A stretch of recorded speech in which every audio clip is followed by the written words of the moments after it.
दोस्तों, ये साल 1946 का अवाइल दौर था। फलस्तीन के मगरबी किनारे के कुछ चरवाहे अपनी बकरियां चरा रहे थे। पास ही क्योमरन सिविलाइजेशन के इलाके में कुछ गार मौजूद थे। चरवाहों ने वक्त गुजारी के लिए आसपास पत्थर फेंकना शुरू कर दिए। इनमें से एक पत्थर खाई में मौजूद एक गार के अंदर चला गया। पत्थर के लगने से इस गार के अंदर से कुछ टूटने की आवाज आई। जब चरवाहों ने गार के अंदर जाकर देखा तो उन्हें गार के अंदर से कदीम जमाने के बने मिट्टी के बर्तन मिले। इन मिट्टी के बर्तनों में हजारों साल पुरानी कुछ तहरीरें थीं। ये तहरीरें चमड़े और कागजों पर दर्ज थीं। जब माहिरीने आसारे कदीमा ने आसपास के इलाकों की खुदाई की तो उन्हें तकरीबन 900 के करीब तख्तियां मिली। आज के दौर में इन तख्तियों को बुक ऑफ एनॉक कहा जाता है। अगर इसकी तहरीरों पर रोशनी डाली जाए तो ये इंसानी तारीख में एक अलग थलग और अजीबो गरीब कहानी बयान करती है। इस किताब में हजरत नूह अलैहिस्सलाम तक की इंसानी तारीख दर्ज है। इस किताब में एक खास किस्म की मखलूक का जिक्र है। ये किताब किस नबी पर उतरा हुआ सहीफा था और क्या वजह थी कि इन तहरीरों को बाइबल से अलहदा कर दिया गया था। दोस्तों, जैसा कि हम सब जानते हैं और हम मुसलमानों का ये अकीदा है कि अल्लाह ताला ने इंसानों की हिदायत और रहनुमाई के लिए कमोबेश 1,24,000 पैगंबरों को इस जमीन पर भेजा। अल्लाह ताला ने इनमें से कुछ पैगंबरों पर इल्हामी कुतुब और सहीफे भी नाजिल किए। इनमें तौरात, ज़बूर और इंजील शामिल हैं। इनको एक जगह जमा करके बाइबल का नाम दे दिया गया है। मगर एक आसमानी किताब ऐसी भी है जिसमें पुरस्रार और सहरंगेज बातें लिखी हुई हैं, और हो सकता है ये बातें दुनिया की किसी भी आसमानी कुतुब में मौजूद ना हों, और इसीलिए बाइबल के उलमा ने इस किताब और इसमें मौजूद आयात को अलग करके इसे हेनोक किताब का नाम दिया है। ये किताब पैगंबर हुनोक पर नाजिल हुई थी।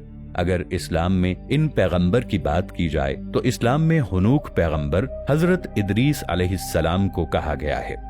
हजरत इदरीस अलैहिस्सलाम अल्लाह ताला के तीसरे नबी थे जो हजरत आदम अलैहिस्सलाम और हजरत शीस अलैहिस्सलाम के बाद नबूवत के ओहदे पर बिराजमान हुए।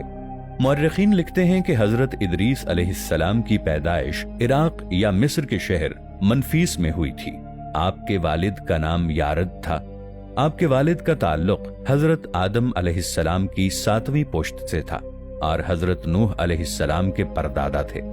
सुमेरियन मैन्युस्क्रिप्ट में दर्ज तारीख इस बात की तरफ इशारा करती है कि हुनूक एक अजीम बादशाह और स्कॉलर थे और लिखने पढ़ने की इब्तिदा हुनूक से ही हुई थी। हुनूक की किताब इंसानी तारीख की एक अजीम और अजीबो गरीब दास्तान बयान करती है।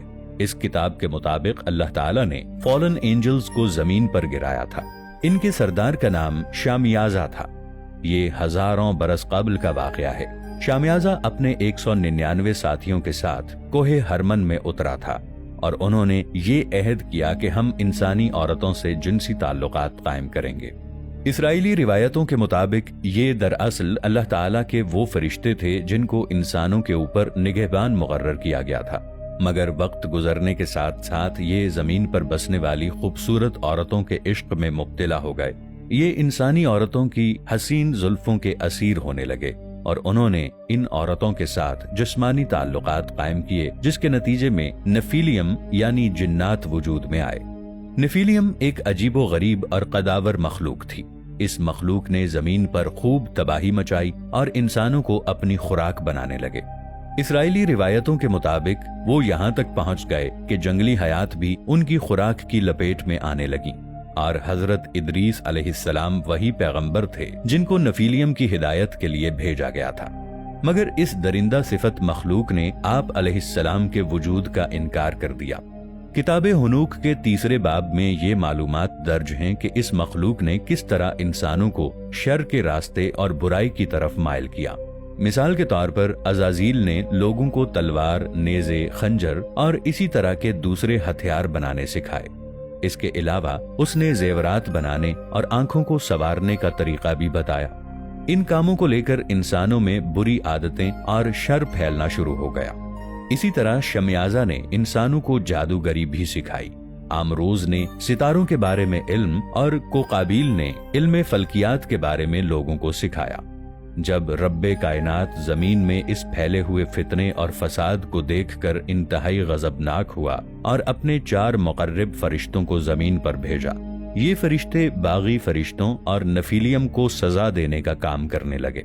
جن نفیلیمز نے عورتوں کے ساتھ جنسی رشتے بنائے تھے ان کو ہلاک کر دیا گیا اور باغی فرشتوں کو زنجیروں میں جکڑ لیا گیا۔ ان 4 فرشتوں نے فالن اینجلز کو ایک ایسی جگہ قید کر دیا جہاں وہ تا قیامت قید رہیں گے۔ اللہ تعالیٰ نے حضرت ادریس علیہ السلام کو زیر زمین جانے کا معجزہ عطا کیا تھا۔ اس کتاب میں یہ بھی درج ہے کہ حضرت ادریس علیہ السلام کس طرح فرشتوں کے پروں پر سواری کیا کرتے تھے اور ہوا میں پرواز کیا کرتے تھے۔ وہ آسمان سے اس پوری دنیا اور پربتوں کو دیکھا کرتے تھے۔ حضرت ادریس علیہ السلام کے التماس کرنے کے باوجود رب کائنات نے یہ فیصلہ کیا تھا کہ زمین کے وجود کو پاک کرنے کے لیے اس زمین پر ایک ایسا دردناک سیلاب لایا جائے گا جس سے نفیلیم اور درندہ صفت قد آور جنات ہلاک ہو جائیں گے اور یہ زمین اس مخلوق سے بالکل پاک ہو جائے گی۔ چنانچہ حضرت نوح علیہ السلام کے دور میں، جو کہ حضرت ادریس علیہ السلام کے پوتے تھے، ان کے زمانے میں یہ دردناک طوفان یعنی عذاب آیا۔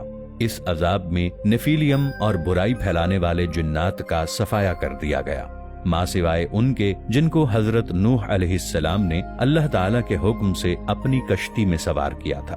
اس سے پھر دوبارہ دنیا میں بنی نوع انسان کی ابتدا ہوئی۔ دوستو، آپ سوچ رہے ہوں گے کہ وہ فرشتے جن کو فالن اینجلز کہا جاتا ہے وہ اللہ تعالیٰ کے نافرمان اور سرکش کیسے ہو گئے، جبکہ اسلامی عقیدے کے مطابق فرشتے کبھی بھی اللہ تعالیٰ کی نافرمانی نہیں کر سکتے کیونکہ وہ گناہ سے پاک مخلوق ہے۔ مگر یہودی اور نصرانی عقیدے کے مطابق فرشتے بھی اللہ تعالیٰ کی نافرمانی کر سکتے ہیں، مگر ان کا یہ عقیدہ جھوٹ پر مبنی ہے۔ اس لیے یہی کہا جاتا ہے کہ فالن اینجلز کوئی فرشتے نہیں بلکہ جنات ہوں گے جو اپنی نافرمانی کی وجہ سے زمینی خطے پر پھینکے گئے تھے اور اہل کتاب نے ان کو ایک فرشتے کے طور پر پیش کیا، جبکہ ایک دوسرے نظریے کے مطابق یہ کہا جاتا ہے کہ فالن اینجلز آسمان سے نازل کردہ کوئی اور مخلوق تھی۔ سمیری سیولائزیشن کی تختیوں میں بھی ان پہرا دینے والوں کا ذکر ملتا ہے جن کو سمیرین سیولائزیشن کے لوگ انوناکی کا نام دیتے ہیں۔ ان تختیوں کے مطابق اینوناکیز آسمان سے زمین کی طرف آئے تھے اور ٹیکنالوجی کے لحاظ سے یہ انسانوں سے بہت آگے تھے۔ انہوں نے بنی نوع انسان کو کئی مہارتیں اور علوم سکھائے، مگر زمین پر مچائے گئے فسادات ان کی ہلاکت کا موجب بنے۔ ہو سکتا ہے وہ مخلوق کسی دوسرے سیارے سے اس زمین پر آئی ہو۔ جب حضرت ادریس علیہ السلام کو ان پر پیغمبر بنا کر بھیجا گیا، جب انہوں نے حضرت ادریس علیہ السلام کے وجود کا انکار کیا تو ہو سکتا ہے ان کو زیر زمین قید کر دیا گیا ہو اور ان کی باقی رہنے والی نسلوں کا طوفان نوح کے ذریعے صفایا کر دیا گیا ہو۔